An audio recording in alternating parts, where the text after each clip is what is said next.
Hey guys, welcome to my new video. आज चाहिँ हामीले बनाउँदैछौँ एउटा डिसोल्डिङ प्लेट हैन। यो बनाउनलाई चाहिँ मैले यस्तो एल्युमिनियमको यस्तो सिट लिएर आएको छु। यसलाई चाहिँ यो ठुलो खाले हुन्थ्यो त्यो जुन हुन्छ नि त्यो झ्यालढोकाहरु बनाउने हो, त्यसको चाहिँ सानो पिस मैले काटेर यताबाट काटेर फिनिशिङ दिएर यो यस्तो बनाएको छु र यहाँ पुवाल पारेर एउटा स्ट्यान्ड जस्तो पनि हालेको छु, हेर्न सक्नुहुन्छ। र यता अनि यता पुवाल पारेको छु र मैले एउटा लिएको छु यो चाहिँ राइस कुकरको हिटिङ प्लेट हो। यो चाहिँ 220 भोल्ट 40 वाटको लिएको छु मैले। हजुरहरुले 60 वाटको लिँदा राम्रो हुन्छ है त। मसँग चाहिँ 60 वाटको अभाइलेबल नभएको भएर मैले 40 वाटको लिएको हो। र एउटा चाहिँ यसो बेस बनाउनको लागि यस्तो प्लाइवुड चाहिन्छ। यो प्लाइवुडको चाहिँ मैले यहाँनिर हेर्न सक्नुहुन्छ अलिकति यहाँ काटेर यहाँ सेप मिलाएको छु, किनभने यो यसरी राख्दाखेरि चाहिँ जुन यसलाई राख्नुपर्छ नि यो राख्न चाहिँ मिलिरहेको थिएन क्या, त्यही भएर यहाँ चाहिँ मैले अलिकति काटेको थिएँ।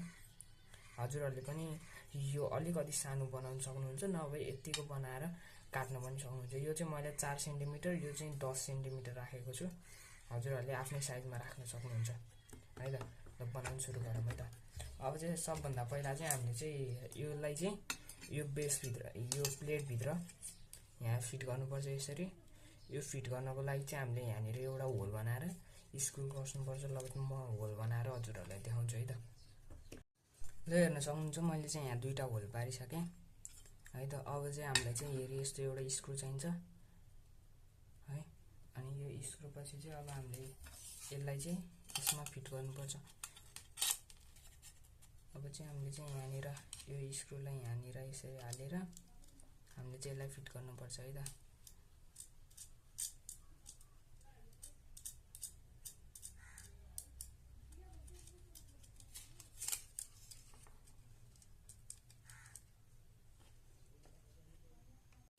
ल हेर्न सक्नुहुन्छ यहाँ चाहिँ मैले यहाँ एउटा पुवाल पारेर यहाँ एउटा स्क्रू हालेँ र यसलाई चाहिँ यहाँ पुवाल पारेको ठाउँमा चाहिँ एउटा स्क्रू र एउटा नट हालेर यहाँ टाइट गर्दै।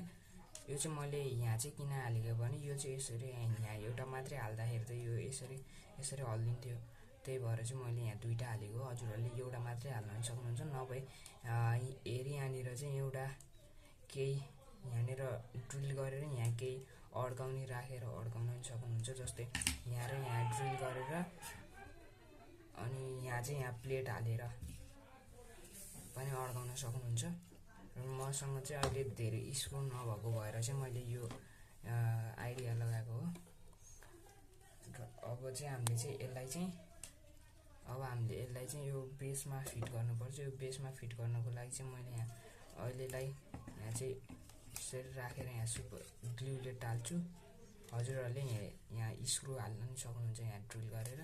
मैले चाहिँ यहाँ अहिलेलाई चाहिँ यहाँ स्क्रू हाल्छु है त, ग्लु हाल्छु है त, सरी।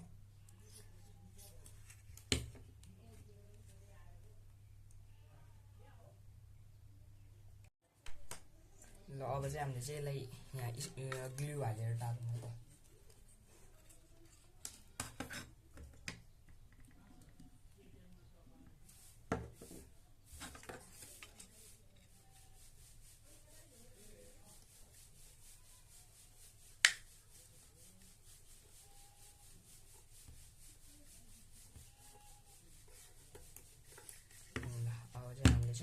यहाँनिर चाहिँ एउटा स्विच हाल्नुपर्छ।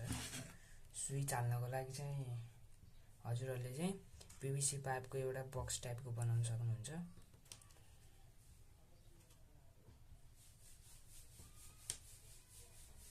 ल हेर्न सक्नुहुन्छ मैले यस्तो बक्स टाइपको बनाएको छु पीवीसी पाइपको सिट बनाएर र एउटा यस्तो स्विच लिएको छु। अब चाहिँ हामीले चाहिँ यो सिटमा चाहिँ हामीले यो स्विचलाई फिट गर्नुपर्छ। त्यसको लागि यहाँ मैले मार्किङ गरेको छु। अब म यो काटेर यो स्विच हालेर हजुरहरुलाई देखाउँछु है त। ल हेर्न सक्नुहुन्छ मैले चाहिँ यहाँ पुवाल पारेर यो स्विच हालिसकेको छु। हजुरहरुले पनि यो पुवाल पारेर स्विच हाल्न सक्नुहुन्छ र हजुरहरुले यहाँ एउटा इन्डिकेटर पनि हाल्न सक्नुहुन्छ है। मसँग चाहिँ अहिले इन्डिकेटर नभएको भएर हालिन है। हजुरहरुले चाहिँ हाल्न सक्नुहुन्छ। अब यो बक्समा चाहिँ हामीले चाहिँ यो चाहिँ यसरी राखिन्छ नि त, हामीले त यसरी राखिन्छ। अब यो दुईटा वायर छिराउनको लागि चाहिँ यहाँ दुईटा होल बनाउनु पर्छ।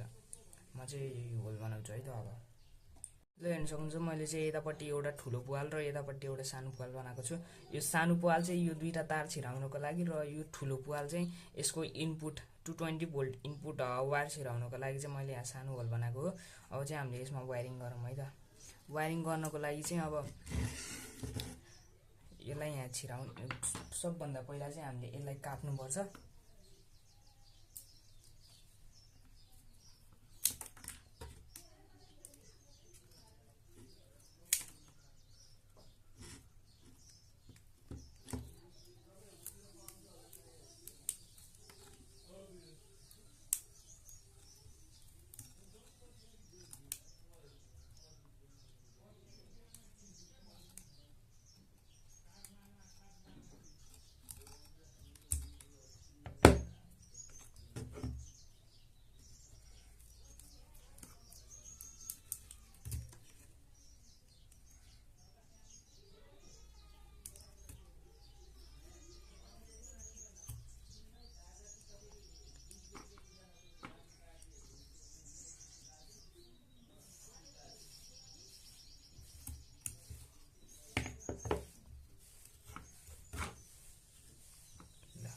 दुईटा वायर निकालिसकेको छु। अब चाहिँ हामीले चाहिँ यसलाई यहाँ फिट गर्नुपर्छ। यसरी फिट गरेर वायरलाई यहाँ छिराउनुपर्छ।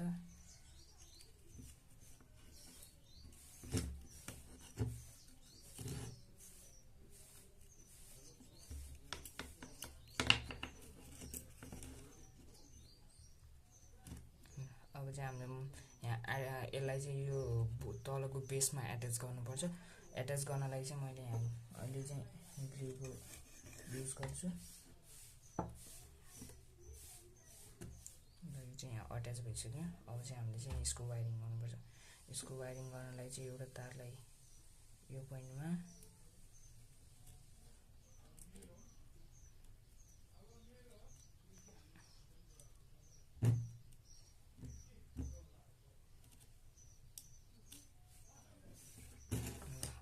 यसलाई चाहिँ यहाँ सोल्डिङ गर्नुपर्छ। हजुरहरूले चाहिँ सोल्डिङ नगर्न पनि सक्नुहुन्छ, यत्तिकै यहाँ अड्काउन सक्नुहुन्छ। म चाहिँ यहाँ अहिलेलाई सोल्डिङ गर्छु।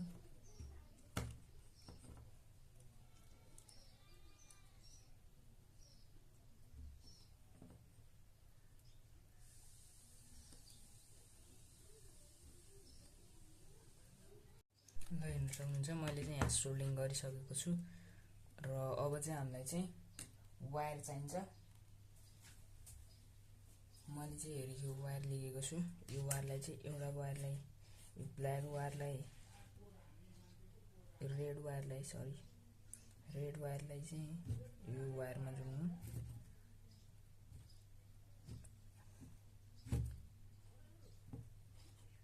र यो ब्ल्याक वायरलाई चाहिँ यो स्विचको यो टर्मिनलमा जोड्नु है त।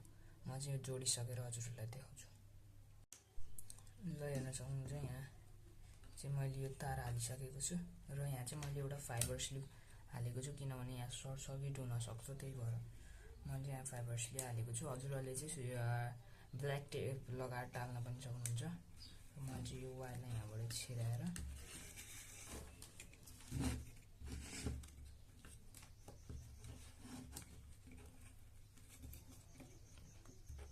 अब चाहिँ हामीले चाहिँ यसलाई चाहिँ यहाँनिर टाँच्नुपर्छ यसरी।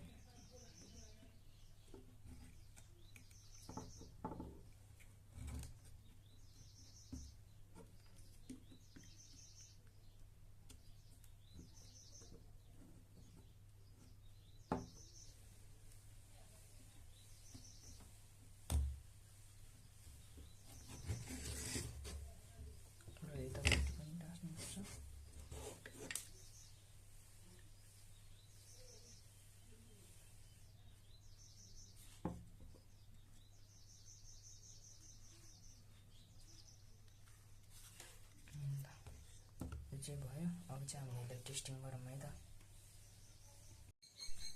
ल गाइस हेर्न सक्नुहुन्छ यो चाहिँ यहाँ तातेर धुवा निस्किसकेको छ।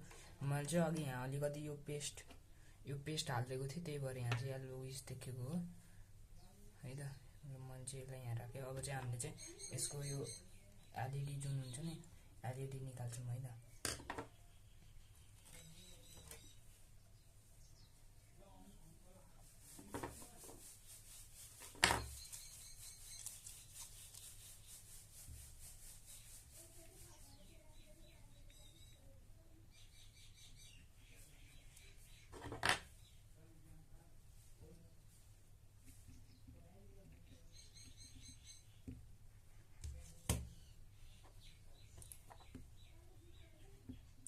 सक्नुहुन्छ यो हाम्रो यो एलइडीहरू निस्किन थालिसकेको छ। अब चाहिँ हामीले चाहिँ यो नयाँ पुरानो निकालेर यो नयाँ एलइडी हाल्छौँ है त। हेर्न सक्नुहुन्छ यो एलइडी हाल्दैछु मैले चाहिँ।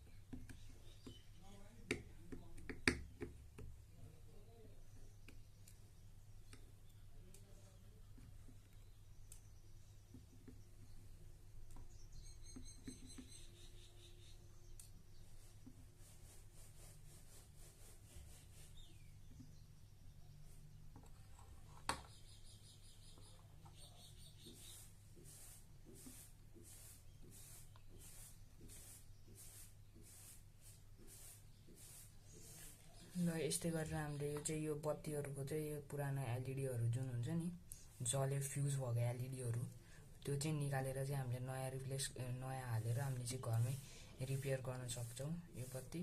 हजुरहरूलाई आउँदैन भने म अर्को भिडियोमा चाहिँ यो बत्तीहरू यो एलइडी बल्ब रिपेयर गरेको देखाउँछु है त। हस् त यो भिडियो मन परेमा लाइक सेयर एन्ड सब्सक्राइब गरिदिनु होला।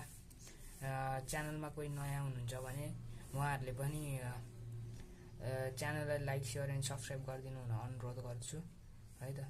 ल बाई बाई गाइज।